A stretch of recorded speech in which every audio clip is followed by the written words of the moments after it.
है कि आज़ादी के बाद से सबसे भ्रष्ट प्रधानमंत्री अगर कोई हुए हैं जिन्होंने देश को इतना लूटा है तो वो आज मौजूदा प्रधानमंत्री हैं। और उसके ऊपर कम पढ़े लिखे हैं, उनको कुछ पता नहीं, कोई कुछ भी उनसे साइन करा के ले जाता है, किसी को कुछ पता नहीं चलता।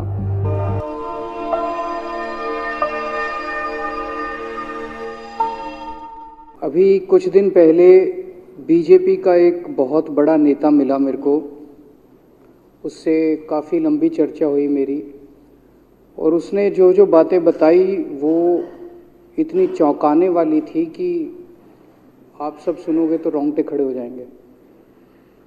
उसने मेरे से पूछा कि केजरीवाल जी, आपको क्या लगता है मोदी जी अडानी की इतनी मदद क्यों करते हैं? मैंने कहा दोस्त हैं दोनों, इसीलिए करते हैं। कहता है बस इसलिए। कहता मोदी जी ने आज तक किसी के लिए कुछ नहीं करा, अपनी वाइफ के लिए कुछ नहीं करा, अपनी माँ के लिए कुछ नहीं करा, उनके भाई गुजरात में रहते हैं उनके लिए, किसी रिश्तेदार के लिए कुछ नहीं करा, राजनीतिक गुरु के लिए कुछ नहीं किया। वो अपने दोस्त के लिए इतना कुछ करेंगे, ऐसा कैसे हो सकता है? दोस्त पे इतने मेहरबान क्यों हैं? ऐसी भी क्या दोस्ती है? आज के ज़माने में कौन कोई भाई के लिए कुछ नहीं करता, दोस्त के लिए कौन करता है? तो मैंने कहा फिर क्या मामला है? कहता है आप खुद सोचो, इतना बड़ा क्राइसिस हुआ, हिंडनबर्ग की रिपोर्ट आई, चारों तरफ थू थू हुई, पूरा क्रैश कर गया अडानी ग्रुप। मोदी जी इतने स्वार्थी आदमी हैं कि अगर केवल मामला दोस्ती तक होता तो 2 मिनट में उसको साइड करते और कहते मेरा कोई लेना देना नहीं इससे। अभी भी उसको बचाने में लगे हुए हैं। कभी एसबीआई को कह रहे हैं इसको पैसे दो, आज अखबार में आया पीएफ वालों को भी बोला इसको पैसे दो, सारी एजेंसी अभी भी उसको पूरी तरह से उसको बचाने में लगे हुए हैं। तो मैं भी अचंभे में रह गया कि मामला तो कुछ अलग ही है। क्यों ऐसा भी क्या दोस्त हो गया कि दोस्त डूब रहा है और फिर भी उसको पूरी तरह से इतना बड़ा पॉलिटिशियन है। पॉलिटिशियन के लिए तो परसेप्शन सबसे इंपॉर्टेंट होती है। कोई आसपास वाला अगर कहीं, वो तो आदमी कह देता है यार मेरे से मिलना बंद कर दियो कल से, वो उसको अभी भी बचाने में लगे हुए हैं। और उसने मेरे को बताया कि मैंने कहा फिर मामला क्या है? तो कहता है जी अडानी तो केवल फ्रंट है, अडानी में सारा पैसा मोदी का लगा हुआ है। मैंने कहा ये कैसे हो सकता है? ये नहीं हो सकता। कहते हैं अडानी के अंदर सारा पैसा मोदी जी का लगा हुआ है, अडानी केवल फ्रंट है, अडानी तो केवल मोदी जी का पैसा मैनेज करता है, मैनेजर है। उसको 10%, 15%, 20% इतनी कमीशन मिलती है, बाकी सारा का सारा पैसा मोदी जी का लगा हुआ है।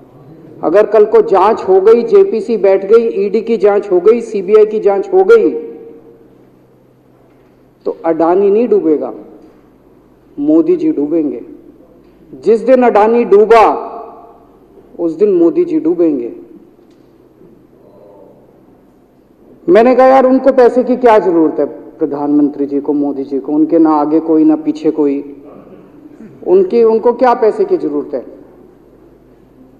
तो कहता है सर पैसे की हवस होती है, लत होती है। कहता है इतने दुनिया में इतने बड़े बड़े अमीर आदमी हैं, उनको कोई अब और पैसे की थोड़ी जरूरत है, लगे पड़े हैं सारे, और पैसा और पैसा और पैसा। बोला हवस होती है। बोला जिस दिन अडानी दुनिया का सेकंड रिचेस्ट मैन बना था, अडानी दुनिया का सेकंड रिचेस्ट मैन नहीं बना था, मोदी जी दुनिया के सेकंड रिचेस्ट मैन बने थे। और अब मोदी जी का ख्वाब है, उनका सपना है कि वो दुनिया के रिचेस्ट मैन बनना चाहते हैं। प्रधानमंत्री तो बन गए, वो दुनिया के रिचेस्ट मैन बनना चाहते हैं। फिर उसने मेरे को एक एक करके, मैं बड़ा धीरे धीरे उसकी बातों पे, पहले तो मैं एकदम शॉक हो गया ये कह क्या रहा है कि अडानी के अंदर सारा पैसा मोदी जी का लगा है। फिर मैं धीरे धीरे उसने एक एक करके बातें खोल के समझानी चालू की। कहता है मोदी जी श्रीलंका गए, श्रीलंका के राष्ट्रपति राजापाक्सा हैं, राजापाक्षा को मोदी जी ने जबरदस्ती करके वहां का विंड प्रोजेक्ट अडानी को दिलाया। क्यों दिलाया? मैं आप लोगों से पूछना चाहता हूं, आप में से कोई विदेश जाएगा तो वहां की किसी एजेंसी को जबरदस्ती करके अपने भाई को, रिश्तेदार को ठेका दिला के आओगे क्या? ऐसे कोई करता है क्या? मोदी जी ने जबरदस्ती राजापाक्षा के ऊपर प्रेशर डाल के वहां का विंड प्रोजेक्ट अडानी को दिलाया। अडानी को नहीं दिलाया, खुद लिया वो प्रोजेक्ट। वो मोदी जी का प्रोजेक्ट है, वो अडानी का प्रोजेक्ट नहीं है। और ये बात कैसे निकली? वहां का जो बिजली बोर्ड है श्रीलंका का, जैसे अपने यहाँ स्टैंडिंग कमेटी है असेंबली की, पार्लियामेंट की स्टैंडिंग कमेटी है, वैसे उनकी भी पार्लियामेंट की स्टैंडिंग कमेटी होती है। तो वहां पे पार्लियामेंट की, श्रीलंका की पार्लियामेंट की स्टैंडिंग कमेटी ने जब उनके बिजली बोर्ड के चेयरमैन को बुलाया और बोले तूने ये प्रोजेक्ट अडानी को क्यों दिया, तो उसने कहा जी राजापाक्षा साहब ने मेरे को बुलाया था, उन्होंने कहा मोदी जी मेरे पे बहुत प्रेशर डाल रहे हैं कि ये प्रोजेक्ट अडानी को दो। मोदी जी बांग्लादेश गए, बांग्लादेश वालों को बिजली खरीदनी थी, 1500 मेगावाट बिजली 25 साल के लिए। मोदी जी ने वो प्रोजेक्ट भी अडानी जी को दिला दिया।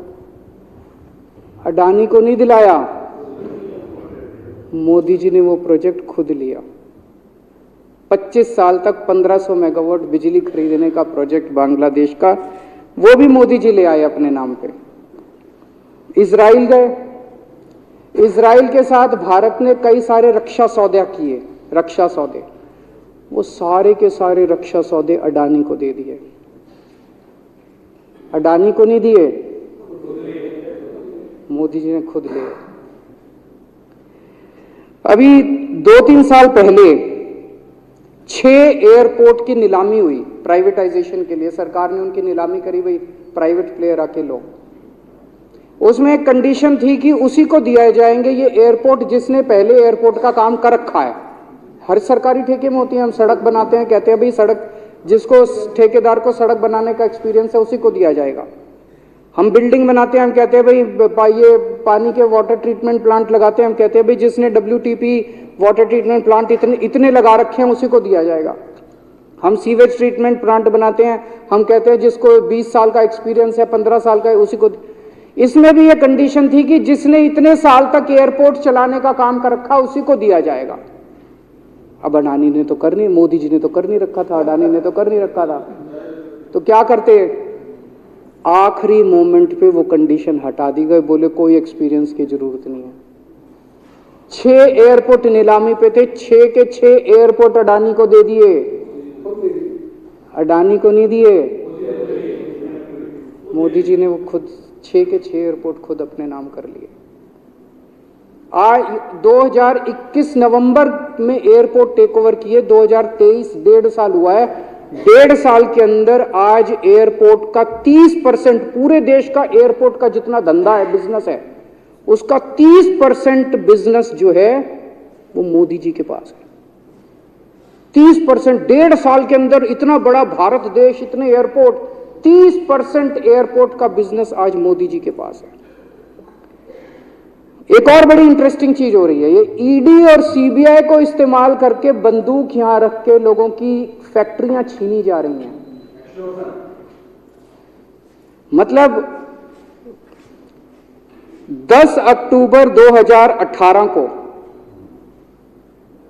10 अक्टूबर 2018 को कृष्णापट्टनम पोर्ट के ऊपर इनकम टैक्स की रेड हुई और 6 अप्रैल 2020 को 1.5 साल बाद वो पूरा एयरपोर्ट अडानी ने खरीद लिया। उसके यहां बंदूक रख के उसको कहा या तो दे दे और या जेल।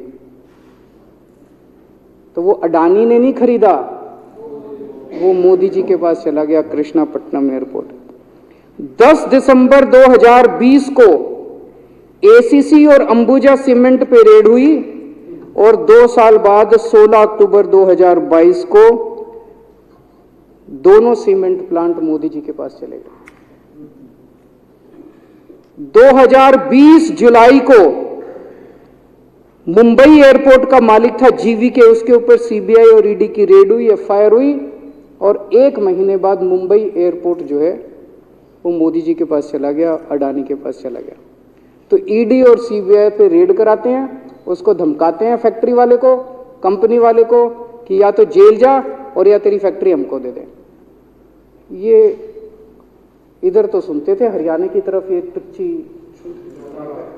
इधर इसकी फैक्ट्री भी छीन ली, पंजाब में भी सुनते थे इसकी भी फैक्ट्री छीन ली, इसकी।